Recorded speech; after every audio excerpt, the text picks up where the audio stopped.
সুপ্রিয় শিক্ষার্থী, আমরা গত ক্লাসে প্যাসকেলের ত্রিভুজ ব্যবহার করে কিভাবে দ্বিপদী রাশির বিস্তৃতি করা যায় তা আমরা আলোচনা করেছিলাম। কিন্তু প্যাসকেলের ত্রিভুজে দ্বিপদী বিস্তৃতি করতে গিয়ে একটা অসুবিধা আমরা পড়ি। যেমন যদি পাওয়ারটা সূচকটা যদি অনেক বড় থাকে, যেমন x + y whole to the power 12, 15 এই ধরনের বড় রাশি যদি থাকে, তাহলে আমরা ওই ত্রিভুজটা যখন ব্যবহার করব ওই 12টা ধাপ যেতে হবে, না হলে কিন্তু আমরা ওই সহগগুলা পাবো না। এই অসুবিধা দূর করার জন্য দ্বিপদী বিস্তৃতি একটা উপপাদ্য আছে। উপপাদ্যটা এই ধরনের: x + y whole to the power n equal to x to the power n, মানে প্রথমটার, আর সহগটা হবে nc1 x to the power n - 1, একটা কমবে দ্বিতীয়টা আসবে, nc2 x to the power n - 2 y square, nc3 x to the power n - 3 y cube, এবং লাস্টেরটা y to the power n। এগুলো আগের মতোই, প্রথম পদটা পাওয়ার একটা একটা করে কমবে, দ্বিতীয় পদটা আস্তে আস্তে বাড়বে। শুধু সবগুলা nc1 nc2 nc3। এখানে nc1 nc2 nc3 এগুলো আমরা নতুন শিখলাম। এই জিনিসটা শেখার জন্য আগে আমাদের ফ্যাক্টোরিয়াল একটা ব্যাপার আছে, ফ্যাক্টোরিয়াল জিনিসটা জানতে হবে। যেমন আমি ওইখানে একটা রাশি লিখছি ফ্যাক্টোরিয়াল 5। ফ্যাক্টোরিয়াল 5 কথাটার অর্থ হচ্ছে 5 থেকে 1 পর্যন্ত, যেমন 5 × 4 × 3 × 2 × 1 এই সংখ্যাগুলোর গুণফল বোঝায়, মানে ফ্যাক্টর বোঝায়। এই ফ্যাক্টোরিয়াল 5 হচ্ছে গিয়ে 120। ফ্যাক্টোরিয়াল 5 লেখার দুইটা পদ্ধতি আছে। যেমন ওইখানে ফ্যাক্টোরিয়াল 5টা এইভাবে লেখা যায়, আবার 5-এর পরে বাংলা আশ্চর্যবোধক চিহ্নের মতো লেখা যায়। দুইটার মধ্যে যে কোনো একটা লিখলেই চলবে। আমরা এই পদ্ধতিটাই এখানে ফলো করব। ফ্যাক্টোরিয়াল 5। আবার এনসিআর জিনিসটা কি? এনসিআর হচ্ছে গিয়ে যেমন n সংখ্যক জিনিস থেকে r সংখ্যক জিনিস কতভাবে নেওয়া যায়, এইটা বোঝার জন্য আমি একটা উদাহরণ দিই। ধরো একটা পাড়ায় 5টা দল একটা ম্যাচ, 5টা দল নিয়ে একটা টুর্নামেন্ট হবে, সবাই সবার সাথে অংশগ্রহণ করবে। এক্ষেত্রে কয়টা ম্যাচ হবে? তা আমরা যদি এটা বাইর করতে চাই, আমরা লিখতে পারি 5c2, মানে 5টা থেকে 2টা নিলে যে মানটা হবে এইটাই। যেমন এনসিআর লিখতে গেলে factorial n factorial r factorial n - r, ওইটা অন্য আরেকটা পদ্ধতিতে লেখা যায়। যেমন n × n - 1 n - 2 n - 3 up to n minus ঠিক r এর আগের সংখ্যাটা বাই ফ্যাক্টোরিয়াল r। তো আমরা এই পদ্ধতিতে সহজে বাইর করতে পারি। যেমন 6c2 হচ্ছে গিয়ে এখানে 2 মানে 2, তাইলে 6 থেকে আমরা পর্যায়ক্রমে কমে যাব 2টা সংখ্যা, যেমন 6 5, আর 2 নিচে হবে এই যে ফ্যাক্টোরিয়াল 2 × 1, তো কাটাকাটি হলে 15 হয়। আমরা 6c2-র মান এইভাবে আমরা সহজে বাইর করতে পারবো। এখন যদি বড় সংখ্যা থাকে, যেমন 6c4, এখন যদি আমরা এইভাবে লিখতে থাকি 6 4 5, অনেক সংখ্যা হবে। এইটারও আরেকটা সহজ পদ্ধতি আছে।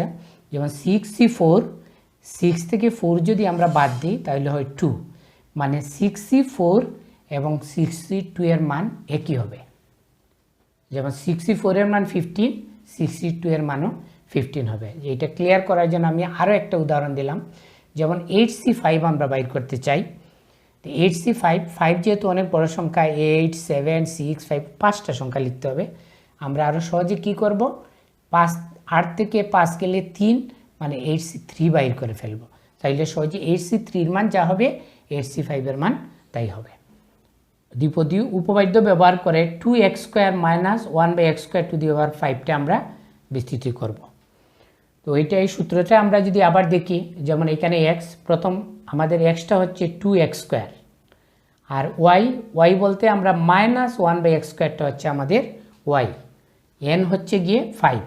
তাইলে যদি আমরা বাংলাতে থাকি 2x² whole to the power 5 plus 5c1, এই যে 2x² এর পাওয়ার 5 ছিল, এখন একটা কমবে 4, দ্বিতীয় পদটা আসা শুরু হবে।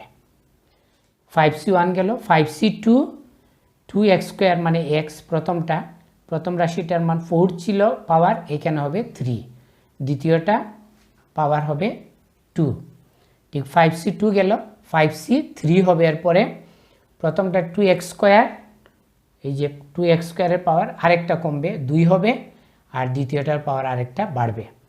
5c4, 2x² দ্বিতীয়টার পাওয়ার 2 ছিল, এখন হবে 1, ওইটার পাওয়ার আরেকটা বাড়বে, এবং লাস্টেরটা আসলে 5c5 হবে।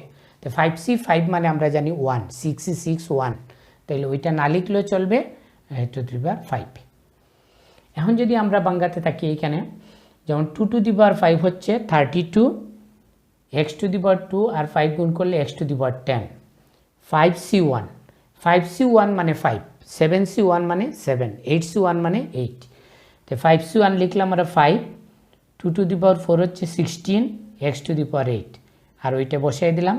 5c2, ওই যে আমরা আগে যে নিয়মটা শিখে ফেলছিলাম, ওইটার সাহায্যে আমরা 5c2-র মান সহজে বাইর করতে পারি। যেমন এখানে 2 আছে, 5 থেকে পর্যায়ক্রমে দুটি সংখ্যা যাবে, 5 4, আর নিচে ফ্যাক্টোরিয়াল 2 মানে 2 × 1, 2 5 2 10। এটা আমরা ক্যালকুলেটরের সাহায্যে সহজে বাইর করতে পারি। ক্যালকুলেটরের একটা বাটন আছে, 5c2 দিলে এটার মান বাইর হয়ে যাবে। তো 5c1 গেল, 5c2, 5c2-র মান 10, 2³ মানে 8, x⁻6 -a² plus x⁻4, 5c3। ওইখানে আমরা আরেকটা জিনিস আলোচনা করছিলাম যে 8c5 আর 8c3 একই কথা। তো 5c3 যে কথা, 5 থেকে 3 বাদ দিলে 2 থাকে, তো 5c2 আর 5c3 একই মান হবে। তো এইখানে 10 হয়ে গেল, 2² 4, x⁻4 মাইনাস এত 5c4 মানে 5, 5c4 মানে 5c1, ওই যে 5 থেকে 4 গেলে কি 1 থাকে, তো 5c1 আমরা জানি 5, রাশিটা থাকলো, এইটা ভাঙানোর পরে আমরা 1/x⁸ থাকে, আর লাস্টেরটা ভাঙাইলে এটা পাইলাম। এখন আমরা প্রথমটা লিখে ফেললাম, এখানে 5 × 80, 80 x⁻6, 8 × 10 80, x⁻6 আর x⁻4 কাটলে x² থাকে, এখানে প্লাসে মাইনাসে মাইনাস, 4 × 10 40, ওইখানে x⁻4 আর x⁻6 যদি আমরা কাটাকাটি করি তাহলে x² থাকবে নিচে, আর লাস্টেরটা 5 × 2 = 10। ঠিক একইভাবে x² x⁸ কাটলে x⁻6 থাকবে এত। তাইলে আমরা দেখলাম যে দ্বিপদী উপপাদ্যের মাধ্যমে আমরা যে কোনো দ্বিপদকে বিস্তৃত করতে পারি। এখন এটার মাধ্যমে আমরা আরও একটা অঙ্ক, বইয়ের একটা অঙ্ক আছে, 12 নম্বর অঙ্কটা আমরা সমাধান করার চেষ্টা করব। প্রশ্নটা হচ্ছে 2 + x/4 কে x³ পর্যন্ত বিস্তৃত করো। ওইখানে আমি আরেকটা জিনিস বলে দিই তোমাদের, যদি পাওয়ার 6 থাকে, মানে পাওয়ার যতটা থাকবে এইটা বিস্তৃত করলে পদ একটা বেশি হবে। যেমন এখানে পাওয়ার আছে 6, ওইটার পদ হবে 7, 7টা পদ থাকবে। যেমন আমরা আগেরটা দেখছিলাম যে ওইখানে পাওয়ার আছে 5, আমাদের এখানে 6টা পদ হয়েছে। তো পদ সংখ্যা পাওয়ার যেটা থাকবে ওইটার চেয়ে একটা বেশি হবে। তো এইটা কিন্তু বিস্তৃতি করলে 7টা পদ হবে, কিন্তু এখানে একটা কথা বলে দিছে তারা যে x³ পর্যন্ত বিস্তৃত করো। তো আমরা এটা বিস্তৃত করতে থাকবো, যখন x³ পদটা এসে যাবে তখন আমরা এটা বাদ দিয়ে দেব। যেমন এতকে এত পর্যন্ত আমরা বিস্তৃত করতেছি, 2 + x/4 ওই আগের মতো, এই আমাদের এখানে x হলো 2 আর y হলো x/4। এখন যদি আমরা ওই উপরের উপপাদ্যটা ব্যবহার করি, প্রথমটা x⁻y মানে 2⁻6 প্লাস 6c1 2⁻5, এই যে একটা কমা শুরু হয়েছে, আর y বলতে x/4 আসা শুরু হয়েছে, 6c1 পরে 6c2, 2 পাওয়ার আরেকটা কমলো, ওইটা আরেকটা বাড়লো, 6c3 আরেকটা কমলো, আরেকটা বাড়লো। এইখানে আমরা একটা জিনিস দেখতেছি, ওইটা আমরা ভাঙানোর পরে x³ পেয়ে যাব। তা আমাদের বলছে যে x³ পর্যন্ত বিস্তৃত করো, তাইলে আমরা এতটুকু করার পরে বাকিটা ডট দিয়ে রেখে দেব, কারণ আমাদের আর বাকিটার দরকার নেই। এখন আগের মতো 2⁻6 মানে 64, 6c1 মানে 6, 2⁻5 মানে 32, x/4, 6c2 ওই যে আমরা আগে বাইর করেছিলাম 6c2 মানে 15, 2³ 2⁻4 হচ্ছে গিয়ে 16, x square by 16, 6320, 2 cube 8, x cube by 16। এখন যদি আমরা এগুলা গুণ করি আর এগুলো এইটা পেয়ে গেলাম। আমাদের প্রথম অংশটা হয়ে গেল এতকে এক্স কিউব পর্যন্ত বিস্তৃত করো।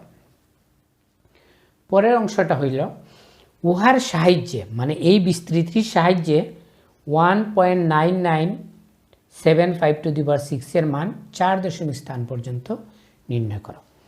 এখানে একটা কথা বলি আমি, ওইখানে কিন্তু ক্যালকুলেটর দিয়ে আমরা সহজে বাইর করতে পারবো, কিন্তু এখানে উল্লেখ করা আছে উহার সাহায্যে, মানে তোমাকে ওই বিস্তৃতিটা ব্যবহার করতে হবে। তাই এখন আমরা আবার ওই বিস্তৃতিটা লিখলাম 2 plus x by 4 whole to the power 6 equal to এত। এইটাকে আমরা 1 নম্বর সমীকরণ দিলাম। আচ্ছা, আমরা যার মান বাহির করতে চাই ওইখানে ব্র্যাকেটের ভিতরে আছে 1.9974 আর ওইখানের ভিতরে আছে 2 প্লাস এক্স বাই 4। তাহলে আমরা ওইখানে ধরে নেই 2 plus x by 4 equal to এই যে ভিতরের সংখ্যাটা। পরের লাইনে আমরা 2 ওইদিকে নিয়ে গেলাম, মাইনাস করলাম, মাইনাস এত, 4 দিয়ে এটা গুণ করলে এত। তার মানে এক্সের মান যদি আমরা -0.01 বসাই তাহলেই এই রাশিটার মান 1.9975 এসে যাবে। তাইলে আমরা বিস্তৃতিতে ওই যে 1 নং সমীকরণে এক্স ইকুয়াল টু -0.01 বসিয়ে পাই। ওই রাশিটা যেহেতু এত ইকুয়াল টু আমরা ধরছি 1.9975, ওইটা তো এইটাই হয়ে যাবে। 64 থাকলো 48 ইন্টু এক্সের মানটা আমরা বসাই দিলাম, প্লাস 15 এক্সের মানটা বসাই দিলাম এত স্কোয়ার, প্লাস 5/2 এক্সের মানটা বসাই দিলাম কিউব, প্লাস ডট। এখন আমরা এটা গুণ করলে দশমিক পরে 2 ঘর আছে 0.48, এটার স্কোয়ার করে 15 দিলে এত মাইনাস এত। এখন এটা হিসাব করলে আমরা 63.5214। তার মানে এতকে ভাঙানোর পরে আমরা 4 দশমিক স্থান পর্যন্ত 63.5215 পাবো।